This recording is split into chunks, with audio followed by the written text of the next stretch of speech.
ತಿದ್ದುಪಡಿ ನಿರ್ದೇಶನಗಳು 2026 ಪ್ರಕಾರ ರಿಸರ್ವ್ ಬ್ಯಾಂಕಿನ ನಿಯಂತ್ರಣದಲ್ಲಿ ಬರ್ತಕ್ಕಂಥ ಜಿಲ್ಲಾ ಮಧ್ಯವರ್ತಿ ಸಹಕಾರಿ ಬ್ಯಾಂಕ್ಗಳು ಹಾಗೂ ನಗರ ಅರ್ಬನ್ ಸಹಕಾರಿ ಬ್ಯಾಂಕ್ಗಳಲ್ಲಿ ನಿರ್ದೇಶಕರುಗಳಾಗಿ ಸತತವಾಗಿ 10 ವರ್ಷಗಳ ಕಾಲ 10 ವರ್ಷಕ್ಕಿಂತ ಹೆಚ್ಚು ಕಾಲ ಇರಲಿಕ್ಕೆ ಅವಕಾಶವಿಲ್ಲ.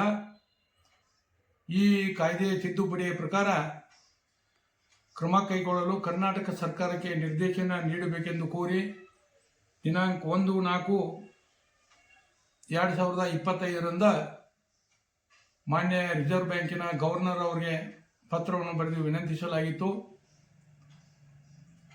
ಈ ಪತ್ರವನ್ನು ಆಧರಿಸಿ ಸೂಕ್ತ ಕ್ರಮ ಕೈಗೊಳ್ಳಲು ರಿಸರ್ವ್ ಬ್ಯಾಂಕಿನ ಗವರ್ನರ್ ಅವರು ರಾಷ್ಟ್ರೀಯ ಕೃಷಿ ಮತ್ತು ಗ್ರಾಮೀಣ ಅಭಿವೃದ್ಧಿ ಬ್ಯಾಂಕಿಗೆ ಒಂದು ನಿರ್ದೇಶನ ನೀಡಿದ್ದರು. ಆ ನಿರ್ದೇಶನದ ಪ್ರಕಾರ ಇವತ್ತೇನಾಗಿದೆ ಅಂದ್ರೆ ಭಾರತೀಯ ಕೃಷಿ ಮತ್ತು ರಾಷ್ಟ್ರೀಯ ಕೃಷಿ ಮತ್ತು ಗ್ರಾಮೀಣ ಅಭಿವೃದ್ಧಿ ಬ್ಯಾಂಕ್ ನಬಾರ್ಡ್ ಬ್ಯಾಂಕ್ದವರು ಸಹಕಾರಿ ಇಲಾಖೆಯ ನಿಬಂಧಕರಿಗೆ ಬೆಳಗಾವಿ DCC ಬ್ಯಾಂಕಿನಲ್ಲಿರುವ 7 ಜನ ನಿರ್ದೇಶಕರುಗಳನ್ನು ಯಾರು 10 ವರ್ಷ ಅವಧಿಯನ್ನು ಪೂರೈಸಿದ್ದಾರೆ ಅವರುಗಳನ್ನು ಕೂಡಲೇ ಅನರ್ಹಗೊಳಿಸಲು ಅಗತ್ಯ ಕ್ರಮ ಕೈಗೊಳ್ಳಬೇಕೆಂದು ಒಂದು ಕಟ್ಟುನಿಟ್ಟಿನ ನಿರ್ದೇಶನವನ್ನು ನಬಾರ್ಡ್ ಬ್ಯಾಂಕ್ ನೀಡಿದೆ.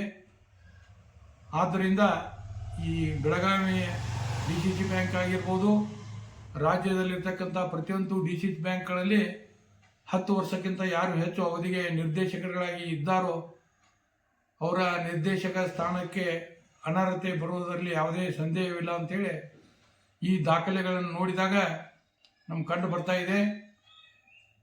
ಬೆಳಗಾವಿ DCC ಬ್ಯಾಂಕ್ ಆಗಿರ್ಬೋದು ಅಥವಾ ಕರ್ನಾಟಕ ಸರ್ಕಾರ ಈ ನಬಾರ್ಡ್ ಬ್ಯಾಂಕಿನ ನಿರ್ದೇಶನವನ್ನು ಮತ್ತು RBIದ ನಿರ್ದೇಶನವನ್ನು ಪಾಲನೆ ಮಾಡದೇ ಇದ್ದಲ್ಲಿ ನಾವು ಕಾನೂನಾತ್ಮಕ ಹೋರಾಟ ಮಾಡಿ ನ್ಯಾಯಾಲಯದಲ್ಲಿ ಪ್ರಕರಣ ದಾಖಲಿಸುವಂತೆ ಈ ಮೂಲಕ ನಾವು ಸರ್ಕಾರಕ್ಕೆ ಒಂದು ಎಚ್ಚರಿಕೆ ಪತ್ರವನ್ನು ಕೂಡ ಬರೆದಿದ್ದೇನೆ.